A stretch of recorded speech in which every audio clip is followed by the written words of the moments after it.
December 4? 4. December 4, 2023 yung recording date yan. Yan ako sa timeline. Kasama natin syempre ang isang OFW. Yan. Pangalan, sir? Dati. OFW. Rolando Sabas. Yan, Rolly in short. Tapos vlogger na rin siya. And ano yung channel mo, sir? EJ Roll. EJ Roll.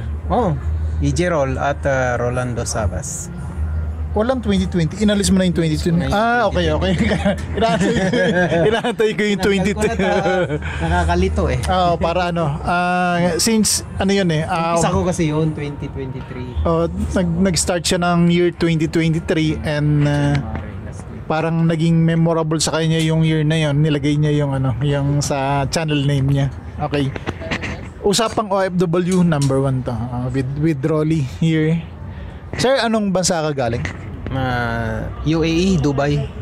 Galing din ng Dubai. Ako rin galing ng Dubai. So, Dubayuki siya. Dubayuki din ako. Ayan. Sir, isang tanong lang. Bakit ka nag-abroad?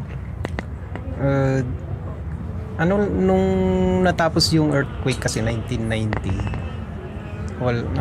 Yung kumpanya, yung Hyatt dati, Hyatt Hotel dito sa Baguio.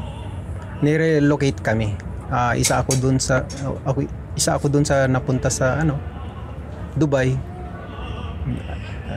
Ayun.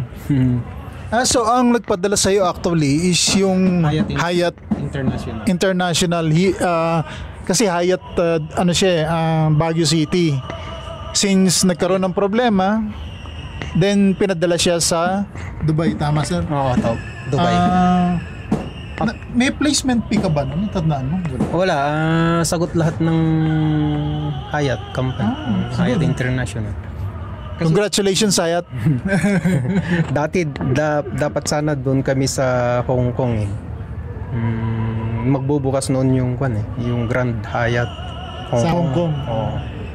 Pero na-deny yung visa namin dahil ewan ko, marami siguro kami. Ayun, kaya nilipat kami yun na lang available sa Dubai, kaya doon na kami napunta. Teka, sandali, pause lang. Okay, interruption there kasi yung manager namin is talagang manager namin. Kasi madalas siya yung naglilibre sa amin, kaya manager. So yun nga, nakarating si Sir Rolly sa Dubai. Ano yung maipapayo mo sa mga gusto mag-abroad, sir? Mga first timer na gustong mag-abroad? Kwan lang doon, pag nakarating ka na doon, lalabanan mo talaga yung homesick. Lahat lahat. Kasi pag nasa abroad ka, ikaw na yung maglalaba. Lahat na yan. Ikaw na yung mamabalansa.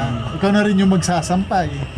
Ang problema kasi, ang mahirap pala, pagkasweldo mo, ipapadala mo dito sa... Oo nga.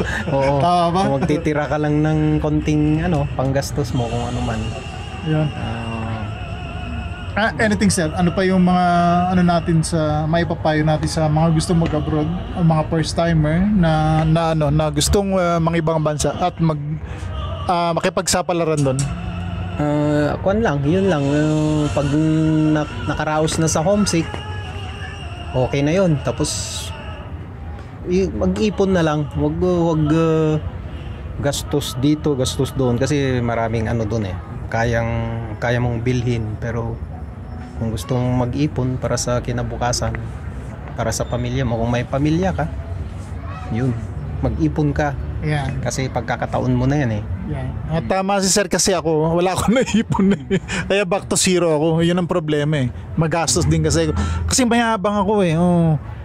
Para ako si Fernando, pag merong kainan, dukot kagad ako. Ako yung nagbabayad. Mayabang ako eh. Kaya ngayon, back to zero. Yun ang problema. So ayan guys, magandang advice ni Sir Rolly. Number 1 nga is mag-ipon kayo. Either may pamilya kayo o wala, binata kayo o dalaga, basta mag-ipon kayo. Kasi pag balik nyo dito sa Pilipinas, mahirap po. Mahirap. And one thing is magnegosyo kagad kayo. Number 2 yun. Tip ko number 2. Magnegosyo kagad kayo para yung pera ikot na ikot. Yan. So this is the first usapang OFW. Marami po tayong series na mangyayaring ganito, and si Sir Rolly yung una nating naging kausap dito ngayon here in Rose Garden, Baguio City. Thank you very much and stay tuned for more.